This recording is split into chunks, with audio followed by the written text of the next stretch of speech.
Hi, everyone, and welcome back to A Message from the Truck. I know it's been a while. It's been quite some time, actually, since I offered you a message from the truck, and I just thought it would be a good time for me to connect with you here on this beautiful Thursday morning. Just a fantastic day outside, and it looks like it's going to be another nice day today as we enter into the city of Windsor. Just a couple of things I wanted to touch on as we enter into this first full week of Lent. We're almost through our first full week. A week ago yesterday, of course, being Ash Wednesday.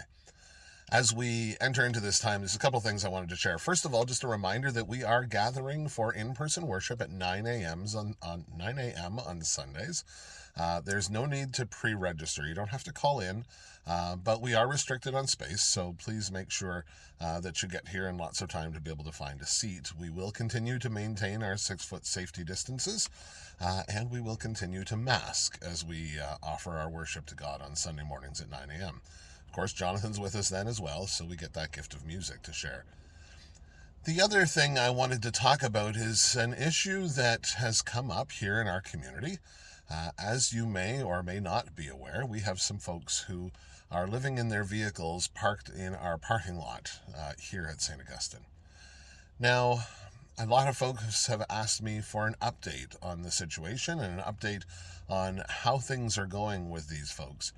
And I've struggled a little bit with bringing a message to you, and let me share with you why I've struggled with that. In our baptismal promises, one of the things that we promise is that we will respect the dignity of every human being. With that in mind, it's really not our place to delve into the lives of those who are living on the street, those who are living in their cars in our back parking lot, those who are living from paycheck to paycheck. Ours isn't to have a conversation about those folks. Our role is to support those folks.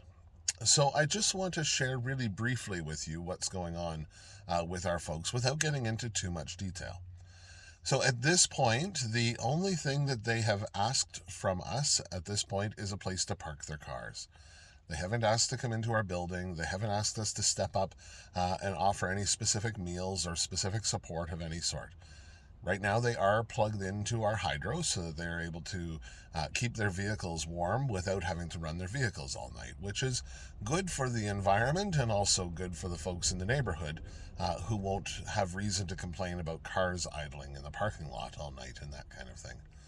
With the warmer weather and summer weather approaching, we're going to have to reassess some of that because we can't really leave people without air conditioners and so on in the summertime. So we're going to have some more conversation about that as that time starts to approach.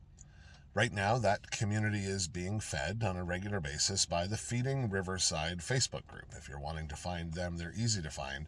Feeding Riverside. It is a private group. You have to ask permission to join. But if you happen to mention in your request to join that you belong to the community of St. Augustine, I'm sure they'll be happy to let you in. Those folks are organizing and planning any meals and so on that are being provided. So if that's something that you'd like to do, a ministry that you'd like to offer, please connect with those folks, as that has nothing to do with the ministry that our church is offering at the moment. It's entirely operated by those people, and they certainly would be happy to get some assistance, I'm sure. That's all I want to share with the folks. I don't want to share how many people are back there. I don't want to share how many vehicles are back there. That's not a need for us to have any conversation about that. What our conversation needs to be is we need to help the system change its patterns so that people aren't living in their cars in a back parking lot at a church.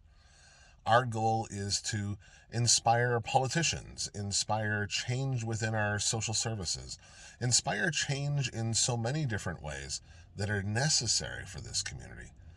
We are fortunate that the people who are living here on our property have vehicles to live in. Lots of folks are finding a place under a bridge where they can stay dry, or finding a place behind a building where nobody will find them and they feel at least a little bit safe.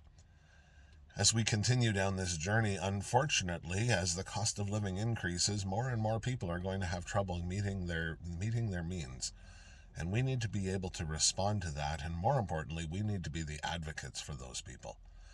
So I would ask you to contact your local ward member, your city council member, your provincial member of parliament, or your federal member of parliament, and have some conversation with them. Find out what is their plan for those folks who are forced to live on the streets or forced to live in inadequate housing.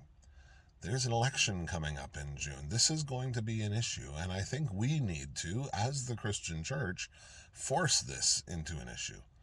We need to respect the dignity of every human being, and that starts with conversations and ends with nobody having to live in their car in the back parking lot at a church.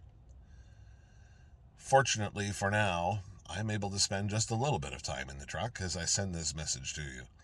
I invite you to consider prayerfully how you can have those conversations, those needed conversations, those conversations with each other, where we can figure out how can we as a church community inspire change so that people aren't having to live in our parking lot. For right now, it's a blessing to see you here. I look forward to seeing you on Sunday, 9 a.m. in person here at St. Augustine, or of course 11:30 online on the Sense Facebook page or on their YouTube channel. It's been a joy to be with you here. I look forward to seeing you as soon as we can. For now, keep the shiny side up and the rubber side down.